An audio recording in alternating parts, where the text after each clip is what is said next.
बिहार के सोनापुर गांव में दो भाई रहते थे। बड़े भाई का नाम धर्मपाल था, गांव का सबसे धनवान और ताकतवर आदमी। उसका घर बहुत बड़ा और शानदार था।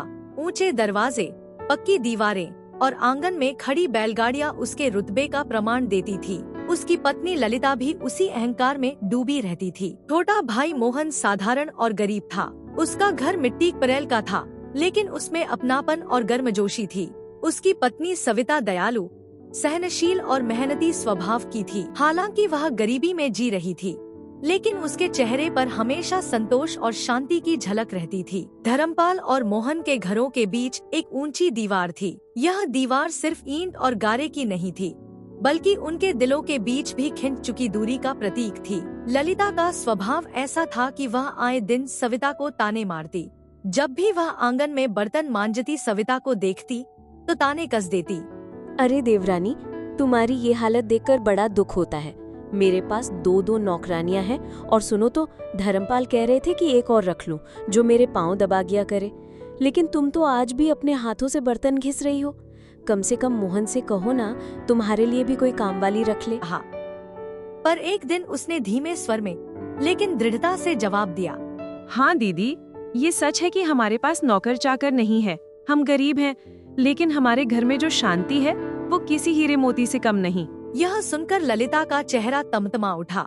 उसकी आंखों में ईर्ष्या और गुस्सा भर गया। उसने उसी शाम धर्मपाल से कहा, अगर तुमने अपने भाई और उसकी औरत को अपने घर का नौकर नौकरानी नहीं बनाया तो मैं तुम्हारा जीना हराम कर दूंगी।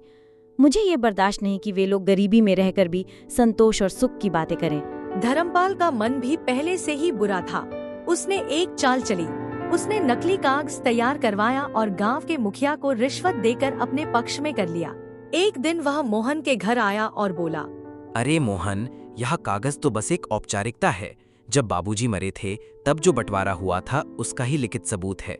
यहाँ अंगूठा लगा दो। मोहन भोला भाला था। उसने कागज को पढ़वाने या समझने की जरूरत भी नहीं समझी। बड़े भाई की बात मानकर उसने उस पर अंगूठा लगा दिया। पर असलियत यह थी कि उसमें लिखा था, मोहन ने धर्मपाल से कर्ज लिया है और जब तक वह कर्ज नहीं चुकाता तब तक वह और उसकी पत्नी धर्मपाल के दास रहेंगे। जब यह बात सविता को पता चली तो उसका दिल बैठ गया। उसने रोते हुए कहा, तुमने क्या कर दिया मोहन जी? बिना देखे अंगूठा लगा दिया। अब हमें नौकर बना देंगे। लेकिन जल्द ही उसने आंसू पोंछ लिए और ठान लिया कि वह अपने पति को इस अपमान से मुक्त कराएगी। उसने निश्चय किया, मैं किसान की बेटी हूँ, खेती बाड़ी करना मुझे आता है।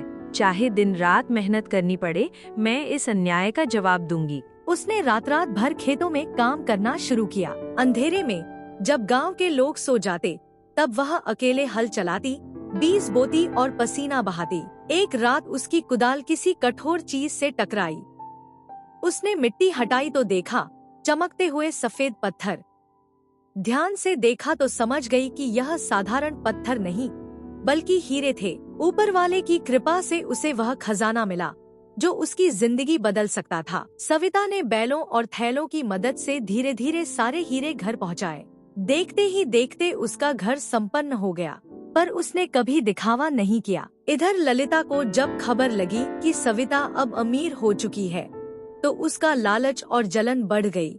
हीरे की चाह में उसने भी एक कागज पर साइन कर दिए, मगर उस कागज में साफ लिखा था कि उसकी सारी संपत्ति सविता के नाम हो जाएगी। जब सच्चाई सामने आई तो सविता ने शांत स्वर में कहा, दीदी, अगर चाहूँ तो आपकी पूरी दौलत छीन सकती हूँ, पर आप आखिर रिश्तेदार हैं। मैं बस आपको सबक सिखाना चाहती थी ताकि आपका घमंड टूटे। ललिता का सिर शर्म से झुक गया।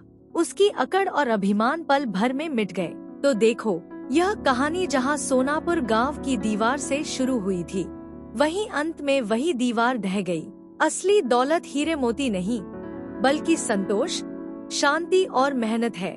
यही सविता ने अपने कर्मों से सबको सिखा दिया।